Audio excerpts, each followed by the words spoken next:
इस साल जून के महीने में उस समय पूरे देश में हड़कंप मच गया जब एक खबर फैली कि अपराध की दुनिया में किलर ब्रदर्स के नाम से मशहूर लखनऊ का कुख्यात गैंगस्टर सलीम सोहराब गिरोह का सबसे छोटा सदस्य यानी उसका सबसे छोटा भाई रुस्तम सोहराब दिल्ली की तिहाड़ जेल से फरार हो गया है, जिसे तिहाड़ जेल ने अपनी बीमार पत्नी से मिलने के लिए 3 दिन की पैरोल दी थी। लेकिन पैरोल खत्म होने के बाद रुस्तम सोहराब वापस तिहाड़ जेल नहीं पहुंचा, जिसके बाद दिल्ली पुलिस में हड़कंप मच गया और अब 5 महीने के बाद दिल्ली पुलिस ने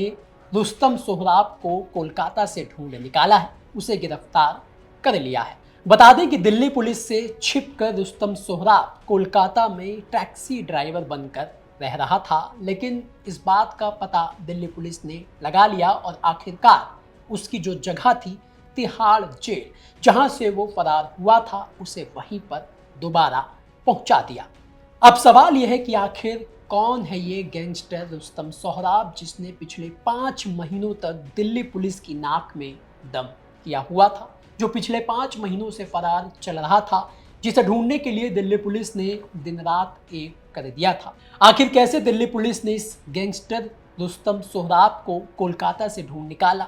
क्या है इसकी पूरी क्राइम कुंडली, बताएंगे आपको आज के क्राइम कैपिटल के इस एपिसोड में। नमस्ते, मेरा नाम दिनेश यादव है और आप दिल्ली तक देख रहे हैं। सबसे पहले तो आपको बता दें कि साल 2011 में दिल्ली में एक शोरूम में लूटपाट हुई थी, जिसके बाद रुस्तम सोहराब को दिल्ली पुलिस ने गिरफ्तार कर लिया था इसी मामले में, और तब से ही रुस्तम सोहराब दिल्ली की तिहाड़ जेल में बंद था। दरअसल रुस्तम सोहराब एक गैंगस्टर और किलर परिवार का सदस्य है, जिस गिरोह में इसके सारे भाई शामिल हैं।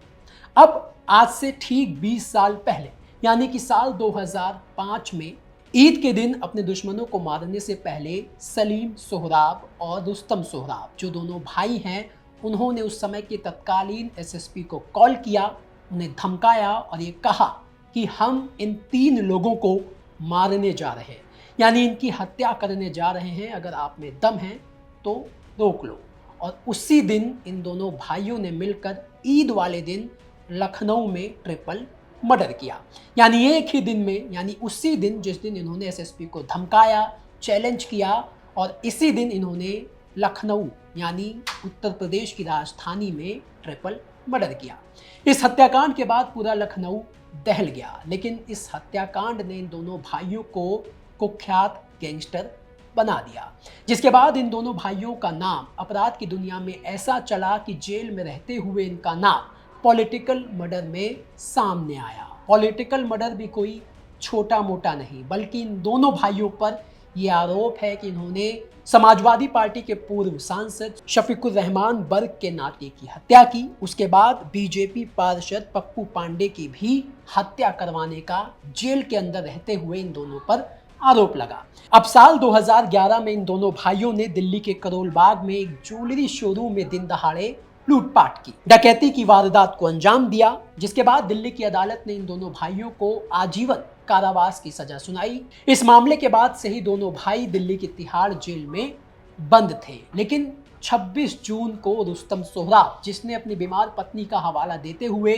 तिहाड़ जेल से 3 दिन की पैरोल मांगी थी, उसे 3 दिन की पैरोल मिल गई। वो अपनी बीमार पत्नी से मिलने के लिए लखनऊ गया, लेकिन 3 दिन की पैरोल खत्म होने के बाद भी उसने तिहाड़ जेल में सरेंडर नहीं किया, वो लखनऊ से ही फरार हो गया। जिसके बाद जब यह खबर दिल्ली पुलिस को पता लगी तो उसके हाथ पांव फूल गए। 5 महीने से दिल्ली पुलिस इस गैंगस्टर सोहराब की तलाश कर रही थी, जिसके लिए यूपी एसटीएफ और दिल्ली स्पेशल सेल ने तलाशी अभियान शुरू किया हुआ था। पुलिस ने दिल्ली एनसीआर और यूपी के गाजियाबाद, मेरठ, बुलंदशहर आदि में छापेमारी की, उसके सहयोगियों से पूछताछ की। जानकारी मिली कि सोहराब अपने करीबी रिश्तेदार की मदद से कोलकाता के तोपसिया इलाके में टैक्सी ड्राइवर बन के रह रहा है। जिसके बाद दिल्ली पुलिस उस जगह पर पहुंचती है, जिस जगह को लेकर दिल्ली पुलिस को ये टिप मिली थी कि सोहराब उस इलाके में रह रहा है और टैक्सी ड्राइवर बनकर रह रहा है। पुलिस उस जगह पर पहुंचती है और